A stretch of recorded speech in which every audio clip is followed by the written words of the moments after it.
ভাবতেই পারিনি যে আমি মনে মনে ভাবছি এগুলো কি আমার পাওয়ার যোগ্যতা আছে। একই গাড়িতে ঋষভ শেট্টি, আমি, ওদিক দিয়ে মণিরত্নম স্যার, তারপরে হচ্ছে আমাদের করণ জোয়ার, এরা সব একই সাথে একই স্টেজ, মানে এবং তার সাথে মিঠুন চক্রবর্তী, মানে মিঠুন দেবারে যেহেতু ইয়েটা দাদা সাহেব ফালকে পেয়েছেন, তো এরকম সবাই আমরা মানে একই গাড়িতে শেয়ার করে যাচ্ছি, সবাই সবাইকার সাথে কথা বলছে। এবং করণ জোয়ার দেখলাম সো হাম্বল পার্সন, উনি এসে সবাইকে কনগ্র্যাচ করে যাচ্ছেন। মানে এইগুলো সত্যিই ভাবছি কি আমি এতটা পাওয়ার যোগ্যতা কি আমার আছে, মানে it was a dream for me actually. একদমই তাই। আচ্ছা, সময় পাল্টেছে। এখন যেটা দেখা যায়, আগে যেটা বোধহয় কম দেখা যেত, আপনি খুব ভালো করে বলতে পারবেন যে যারা এই রূপটান শিল্পী বা মেকআপ আর্টিস্ট, তাদের নিয়ে, তাদের কাজ নিয়ে কিন্তু এতটা চর্চা হতো না। এখন যে চর্চাটা হয়, তাদেরও কাজটা যে প্রশংসার দাবি রাখে এবং তারা যে এত সুন্দর কাজ করছেন সেটা নিয়ে চর্চা হচ্ছে। এটা কি আপনিও ফিল করেন?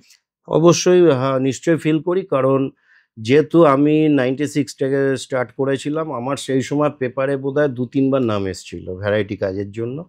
তো তারপরে একটা বিগ গ্যাপ, তারপরে কখনো আসে কখনো আসে না। কিন্তু এখন মানে অনেক বেশিভাবে মেকআপ আর্টিস্টদের নিয়ে, তাদের কাজ নিয়ে, শুধু আমি না, আদার্স আরও যারা ভালো ভালো কাজ করছে প্রত্যেকের কাজ নিয়েই চর্চা হয়।